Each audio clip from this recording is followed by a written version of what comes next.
අයිබන් ඔයාලා එකතු වෙලා ඉන්ෆිනිටි ආකේඩ් සමග ඉන්ෆිනිටි ආකේඩ් YouTube channel එක වගේම ඉන්ෆිනිටි ආකේඩ් Facebook page එකත් එක්ක මේ තින්නේ මට ආව තවත් ජොබ් එකක්. ඉතින් මේක ඇත්තටම මම කලින් රෙපෙයාර් කරපු එකක්. මේකේ ප්‍රශ්න වෙලා තිබ්බේ කූඹි ගිහිල්ලා corroded areas ගොඩක් තිබ්බා. මම charging chip එක දාන්න උනා. ඊට අමතරව IO chip එක දාන්න උනා. මේ වගේ වැඩ ගොඩක් මේකේ කරා. නමුත් තවමත් ඒකේ ඒ corroded areas වල සමහර ප්‍රශ්න ඇවිල්ලා තියෙනවා. ඉතින් මේකේ මේ power good signal එක deliver කරන තැන ලොකු ගැටලුවක් තියෙනවා. ඒක මම ගිය පාරත් මම try කරා ඒක bypass කරන්න. නමුත් මම bypass නොකර original විදිහට හදලා දුන්නා. නමුත් මට පේන විදිහට ඒක එහෙම තියෙන්නේ නැති ප්‍රශ්නයක් තියෙනවා මේකේ. ඉතින් ඒ නිසා මම ඇත්තටම power good signal එක bypass කරන්න තමයි දැන් බලාපොරොත්තුව. මේක ඔන් වෙන්නේ නැති ප්‍රධාන හේතුව ඒක. මොකද මේක සමහර වෙලාවට ඒ දවස්වලත් එහෙම වුණා. නමුත් පසුව දිගට වැඩ කරපු හින්දා මම හිතුවා ඒ ප්‍රශ්නේ හරියයි කියලා. නමුත් ඒක හරි ගිහිලා නැහැ. රයිට්. මේකේ මොඩල් එක කියන්නම්. රයිට්. පේනවා ඇති.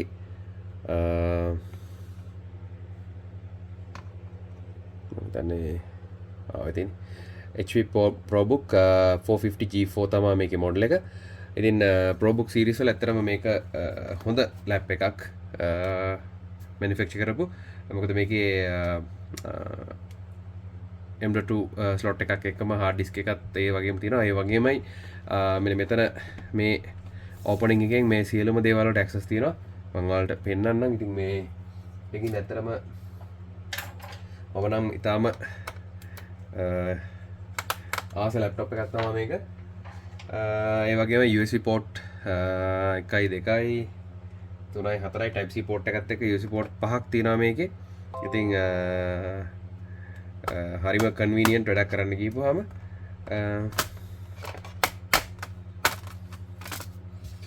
right ඔයාලට පේනවා ඇති. මෙතන RAM slots දෙකක් තියෙනවා. ඒ වගේම මෙතන NVMe මම හිතන්නේ මේක NVMe supported නෑ sorry මේක මේක NVMe support එකක් M.2 එකත් support කරනවා. මෙතන SATA interface එක තියෙන්නේ. ඉතින් මේ ඔක්කොම තියෙනවා හරි ලේසි access ගන්න පුළුවන්, මාරු කරන්න පුළුවන්, laptop එකට වද දෙන්න ඕනේ, ගලවන්න කරන්න ඕනේ. ඉතින් ඒකෙන් හරිම convenient laptop එකක් තමයි මේ HP ProBook 450G4 කියන්නේ. හැබැයි ඉතින් ලෙඩක් පොඩ්ඩක් තියෙනවා සමහර ඒ වගේ. ඉතින් ඒක තව කතාවක්. right අපි එහෙනම් laptop එක disassemble කරලා motherboard එක ගමු. අපි ඊට පස්සේ bypass එක කරලා ඉවරයක් කරමු. ඔව් ඔයාලට පේන ඇති මේ තමයි මේ අතරම laptop එක top cover එක remove කරලා තියෙන්නේ. මෙන්න මෙතන තමයි මම අතර මේ bypass එක කරන්න මෙන්න මෙතන තමයි මම ලෑස්ති කරේ. ඉතින් අතර මේකේ තිබ්බ diode එක මම remove කරා. නමුත් diode එක remove කරාට එතන power good signal එක automatically හැදෙන්න මම කියන්නේ ඒක bypass වෙලා හැදෙන්න ක්‍රමයක් මම හැදුවේ නැහැ. නමුත් එතන තිබ්බ diode එක පොඩි ප්‍රශ්නයක් තිබ්බා. ඒකෙන්ද මම ඒක දැනට අයින් කරා. මම ඔයාලට ටිකක් පොඩක් zoom කරලා පෙන්නන්නම්. right මෙන්න මෙතන තමයි ඒ ප්‍රශ්න තියෙන්නේ. මෙන්න මේ IC එකෙන් තමයි power good signal එක receive වුණාට පස්සේ ඔක්කොම power initialize කරන්නේ. ඉතින් අපි මයික්‍රොස්කෝප් එකේ view එකට යමු. එතකොට ඔකට ඒන අදහසක් ගන්න පුළුවන් වෙයි මොකද්ද වෙලා තියෙන්නේ කියලා. හරි ඔයාලට පේනවා ඇති මොකද මෙතන වෙලා තියෙන්නේ. මම අතර මේ note එකක් දාලා තියෙන diode removed කියලා. මෙන්න මෙතන තිබ්බ diode එක තමයි මම remove කරේ. මෙන්න මේ diode එක. මොකද මේකෙන් පුළුවන් power good signal එක ground කරන්න පුළුවන්. ඒ කියන්නේ එතන ඇත්තටම logic එකක් තියෙන්නේ. ඒ logic A logic B. logic A එකයි logic B එකයි දෙකම okay වුණොත් තමයි මෙතනින් power good signal එක initialize වෙන්නේ. ඉතින් ඇත්තට මේකේ ප්‍රශ්න තියෙන්නේ මේකේ එක logic එකක් okay වෙනවා, අනිත් logic එක okay වෙන්නේ නැහැ. ඒකින්ද මේකේ power good signal එක initialize වෙන්නේ නැහැ. ඉතින් ඕක තමයි මේකේ ඇත්තටම තියෙන ප්‍රශ්නය. ඒ වගේම මට ඉස්සෙල්ලා අමතක වෙච්ච දෙයක් තියෙනවා. ඇත්තට මේ motherboard එක මොකක්ද කියලා ඔයාලට කියන්න බැරුණානේ. right පොඩ්ඩක් විතර පොඩි shine එකක් තියෙනවා. හරි. තියෙන්නේ. මේක තමයි motherboard එකේ model එක. right DA0X83 ඔක තමයි model එක X83 DA0X83MB6H0 revision එක H. ඉතින් මේක තමයි මේකේ මදර්බෝඩ් එක. ඉතින් මම ස්කෙමැටික් එක චෙක් කරන ගමන් ඉන්නේ. මම ඇත්තටම මට අමතක වුණා මොකටද මදර්බෝඩ් එක මොකද්ද කියලා කියන්නේ. මම ඒක පෙන්වන්න බලාපොරොත්තු තමයි. නැතත් වීඩියෝ එකට ආවේ. හරි මම ස්කෙමැටික් එක ඔන් කරගෙන අපි බලමු මොකද විතර ගන්න ඕන කියලා.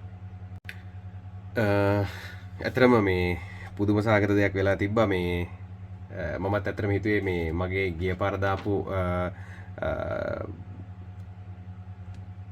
ට්‍රික් එකේ මොකක් හරි දෝෂයක් තිබ්බා වෙන්නේ නැති කියලා තමයි හිතුවේ. ඇත්තටම ඒ දෝෂයක් වෙලා නැහැ. ඒක ඇත්තටම නිවැරදි ආකාරයට තියෙනවා. නමුත් ප්‍රශ්න වෙලා තියෙන්නේ ඇත්තටම මේ වෙනත් තැනක තමයි ප්‍රශ්නේ තිබිලා තියෙන්නේ. මටත් ඒක හිතා ගන්න බැරුණා ඇත්තටම මොකද්ද වෙන්නේ නැති කියලා. මේකේ මේ ප්‍රශ්න වෙලා තිබිලා තියෙන්නේ මේකේ මට පෙන්නන්න. පවර් ස්විච් එකේ ලේයර් එක ගැලවිලා ගිහිල්ලා. ඉතින් දැන් තමයි ඒක අහුනේ. ඔයාලට මම හිතන්නේ රයිට් වෙනදිනේ. ඉතින් මේක තමයි වෙලා තියෙන කලබගෑනිය. ඉතින් තව ඩිංගෙන් මමත් කලබල වෙලා මොකක් හරි කරන්න ඉඩ තියෙනවා. මේ තියෙන්නේ පවර් ස්විච් එක. ඉතින් මේකේ මට කෑල්ලත් හමුණා තිබිලා මම මේක තියනවාද නැත්නම් මේ තියෙන්නේ මේකේ කෑල්ල වෙන මෙතෙන් එන කෑල්ල මේකේ වටේට තියෙන මම හිතන්නේ ස්ටික් එක ගැලවිලා ගිහිල්ලා තියෙනවා. ඉතින් ඇත්තටම ස්ටික් එක නැවත අලවන්න නම් පුළුවන්. ස්ටික් එකේ අලවලා තියනවාද නැත්නම් මේක මේ ඉස්සරහටත් ප්‍රශ්නයක් වෙයිද දන්නේ නැහැ. එහෙම වුණොත් මේක ගලවලා අයින් කරලා වෙන එකක් දාන එකත් හොඳයි කියලා හිතනවා. මේකේ මගේ ළඟ වෙනම ස්විච් එකක් තියෙනවා. මෙතන ඩොට් එක එන ස්විච් එකක් තියෙනවා. මම දැන් ඩොට් එකක් එන එක. ඉතින් අපි දැන් ලෑස්ති වෙන්නේ ඇත්තටම මේ ඔපරේෂන් එකට. පවර් ස්විච් එක මාරු කරන්න තමයි මම ලෑස්ති වෙන්නේ. ඉතින් ඇත්තටම මේ ඔය පවර් ස්විච් එකේ පොඩි ප්‍රශ්න එකක් ඇත්තටම එනවා කාලයක් යනකොට. ඒකින්ද මම මේ මෙන්න මේකක් තමයි දැන් දාන්න බලාපොරොත්තු වෙන්නේ. මම පෙන්නන්න මෙන්න මේ පවර් ස්විච් එකක් ඔතන දැම්මොත් ආය ලේසියට ගැලවෙන්නේ. මෙතින් මේක තමයි දාන්න යන්නේ. රයිට්. මේකක් දාන්න තමයි දැන් මම ලෑස්ති. ඉතින් මේක හිමින් ගලව ගන්න. මොකද මෙතන හොට් ගන් එක අල්ලන්නත් බෑ. මේ රිබන් එකයි මේකයි තියෙන හින්දා උඩරිම try එකක් දෙනවා හොට් ගන් එක යූස් කරන්නේ නැතුව මේක ගලව ගන්න. හරි එහෙනම් වැඩි කතා බහ නතර කරලා මේක හිමීට ගලවලා ස්විච් එක දාමු. ඊට පස්සේ ප්‍රශ්න ඉවරයි.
පොඩ්ඩක් විතර හීට් කරලා ගමු. මොකද නැත්තම් මේක ඇතුලේ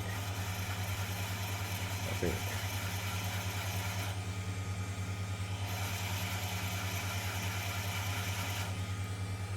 ක්ලීනින් සොල්වන්ට් එක තිබ්බොත් එහෙම චුට්ටක් හරි ඉතුරු වෙලා ඕක පස්සේ කොරෝඩඩ් නම් වෙන්නේ නැහැ. නමුත් විවිධාකාර ගැටලු ගොඩකට වුණ බාන්න පුළුවන්. ඒකින්ද තමයි මම මේ වැඩේ කරේ. හරි. පොඩි වෙලාවක් ගියා. ඉතින් පොඩි වැඩක්. නමුත් වෙලාව ගත වුණා. විනාඩි 10ක් 15ක් විතර ගිහිල්ලා තියෙනවා වැඩේට. කමක් නැහැ. නමුත් වැඩේ අවසానයි.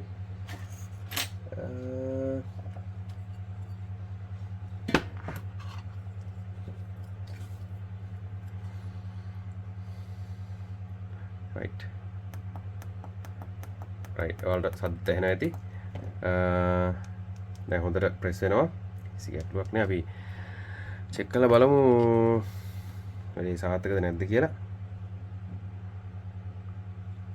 නවල වෙන්නේ නැනේ. right මෙන්න මේක තමයි පින් පොයින්ට් එක.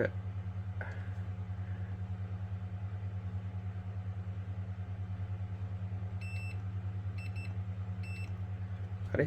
ඔයාලට සවුන්ඩ් එක ඇහෙන්නේ නැති. බලමු මම try එකක් දෙනවා ඔයාලට ට්විස් එකක් කරහා පෙන්නන්න මේක. හරි. සවුන්ඩ් එක යනවානේ. ඒ කියන්නේ ස්විච් එක වර්කින් තත්ත්වයක තියෙනවා. හරි. ඊළඟට තියෙන්නේ ඔක පැනල් එකට හයි කරලා බලන එක හරියටම වැඩේ වෙනවද නැද්ද කියන එක. අපි වර්ක් බෙන්ච් එක පැත්තට යමු. ඒතර ඔයාලට ඒක බලා ගන්න පුළුවන්. හරි. මෙතිනේ ස්විච් එක ෆික්ස් වෙන තැන අපි එතන දාලා බලමු මේක මොකද තත්ත්වය කියලා බලමු ඉස්සෙල්ලා. හරියට ප්‍රෙස් වෙන්නේ නැත්නම් අපි නෑ මේ ඔයාලට ඇහෙනවා ඇති. ඒ කියන්නේ අපිට ස්ක්‍රූ එකක් දාන්න වෙන්නේ මේ ඒකේ සවුන්ඩ් එක එනවා. ඒකෙන්ද මෙන්න මෙතන තියෙනවා පොඩි පොයින්ට් එකක්. ඒ පොයින්ට් එක නම් කපලා අයින් කරන්න වෙනවා. නැත්නම්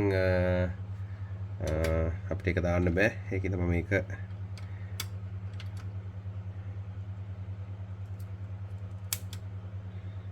පොඩ්ඩක් ඉතුරු වෙන තිබ්බා. මම සම්පූර්ණ ඉවත් කරන්නත් හරියන්නේ නැහැ. මොකද අපිට හදිසියක් උස මදි වුණොත් එහෙම හින්දා බලමු.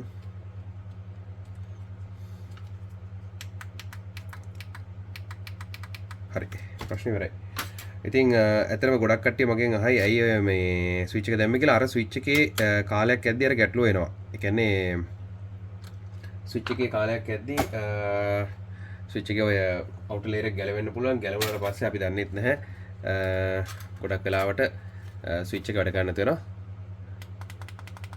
ඔයාලට ඇහෙන්නේ නැති.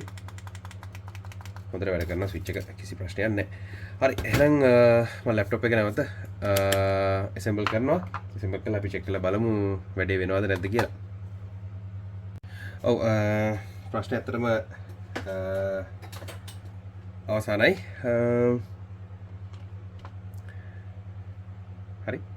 මම ස්විච් එක ඔෆ් කරලා නැත්තම් මේක පේන්නේ නැති වෙයි. ඕන දැන් ඔයාලට බලා ගන්න පුළුවන්. මේ වෙනකොට ඇත්තට මෙතන ඔයාලට පේන ඇති බල්බ් එක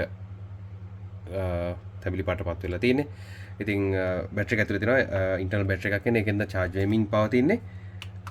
power button එක LED එක පත් වෙනවා. ඉතින් ඒ වගේම HP logo එකත් ඇවිල්ලා තියෙන්නේ. display ඇවිල්ලා තියෙන්නේ. ඔන්න මම off කරා. ඔන්න මම නැවත ඔන් කරා.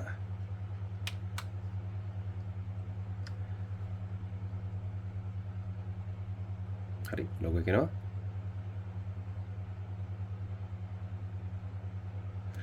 I think boot device not found තමයි එන්නේ error එක.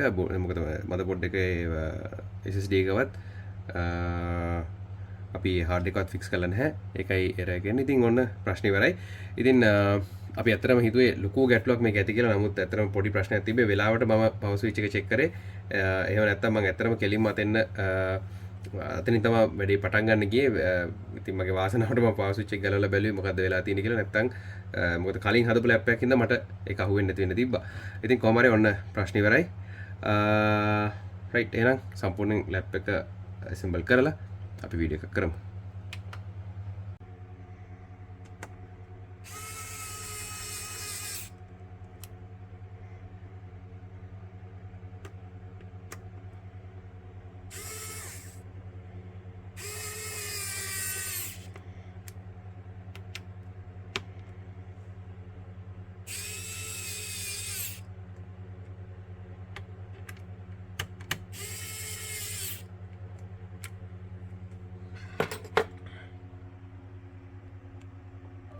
ඔව් ඔන්න මම ලැප්ටොප් එක assemble කරා. ඉතින් ඔයාලට පේන ඇති charge වෙනවා. බැටරි එක charge වෙනවා. අපි power on කරමු. මේකේ power LED එක නම් පේනවා ටිකක් අඩුයි. right on වුණා. ඔව් මම හිතන්නේ අපිට බලන්නත් වෙලාවක් හම්බුන්නේ නැහැ. මොකද SSD තියෙන ඉඳලා කෙලිම boot වෙනවා Windows වලට. හරි එහෙනම් ඉතින් ඔන්න ප්‍රශ්න ඉවරයි. මම හිතන්නේ අපි කලින් කරපු මෙතඩ් එක සක්සස්. power good signal එක හදපු එක. right එහෙනම් ඉතින් ඔයාලට තියෙන්නේ Infinity Arcade YouTube channel එකට subscribe වෙන එක. bell icon එක click කරොත් ඔයාලට අලුතින් videos එනකොට notification එකක් එයි. ඒ වගේම ඔයාලට පුළුවන් අපේ Infinity Arcade Facebook page එකට like කරන්න. ඒකේ post යනවා. ඒවා share කරන්නත් පුළුවන්. ප්‍රශ්නයක් තියෙනවා නම් comment section එකේ අහන්න මම හැකියාව කරෙන් උත්තර ලබා දෙන්නම්. එහෙනම් ඔබ සැමට ජය වේවා.